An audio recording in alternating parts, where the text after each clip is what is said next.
One of the big cost of living inputs is electricity prices. They squeeze household budgets, as you know, they hurt small business and they fuel costs for manufacturing and processing, business and industry. Labor promised to push prices down. They promised to cut household bills by $275 a year, you'll remember, but they've gone up by double that. The more renewables they put in, the higher our prices go.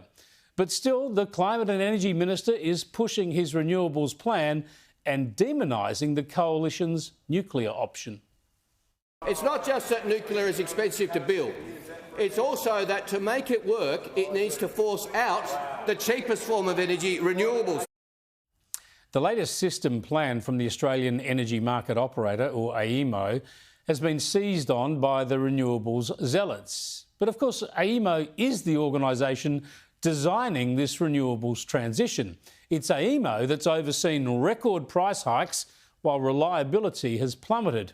And AEMO can't even consider nuclear energy because it's banned under law. So it was fascinating to see the AEMO chief speak with Ross Greenwood in the previous half hour. He didn't object to Ross's point that if you got rid of the nuclear ban, then the market could determine our cheapest energy source. Yeah, look, I think the market is always best placed to decide on the mix of generation. What we're forecasting is the lowest cost forms of generation in terms of renewables. That is the lowest cost, but they obviously need storage and flexible gas. Yeah, all that other stuff that you don't need with nuclear, but gas, of course, will be key no matter what we do. The AEMO boss also talked about the incredible difficulties and costs being caused by the new transmission lines being installed right around the country to link up renewables projects, and they're being opposed by many communities. Look, Australia's electricity transmission system was laid out over 70 years ago with a simple kind of design to transport energy from places like the Hunter Valley and Latrobe Valley to our cities. And Australia really hasn't built transmission since then. So I think it's fair to say that as an industry, we're still learning on how to get this right. Yeah, it's a mess, all right, but this is a huge plus for nuclear energy. Reactors will be based in the Hunter and Latrobe valleys and in those coal generating zones of South Australia and Queensland too, where transmission lines are already in place. Now, the latest AEMO system plan claims the renewables transition will cost $122 billion. That's a hell of a lot of money, nearly twice as much, though, as the nuclear plan would cost, according to the CSIRO numbers. But that AEMO cost figure leaves out huge quantities of the real cost of renewables. Now, I could show you their statement here, but we're having trouble with the graphics. But their statement uses that $122 billion figure, but there's an editor's note at the bottom of it saying that the cost does not include commissioned, committed or anticipated projects or consumer energy resources or distribution network upgrades.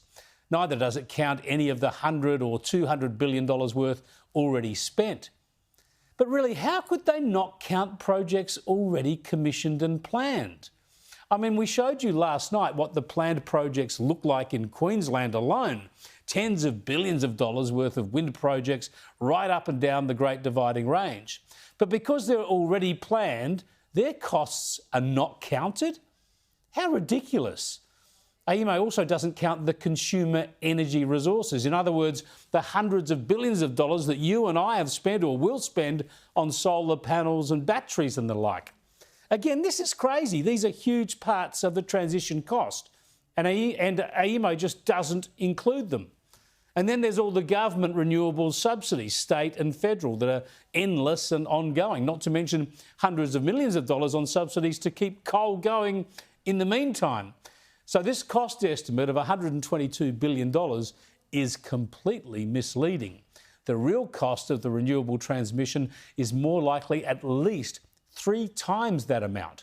I'll have more on this with an expert tomorrow night. But if nuclear is so expensive and will never work, then the government should just get rid of the ban and let the market and investors work this out.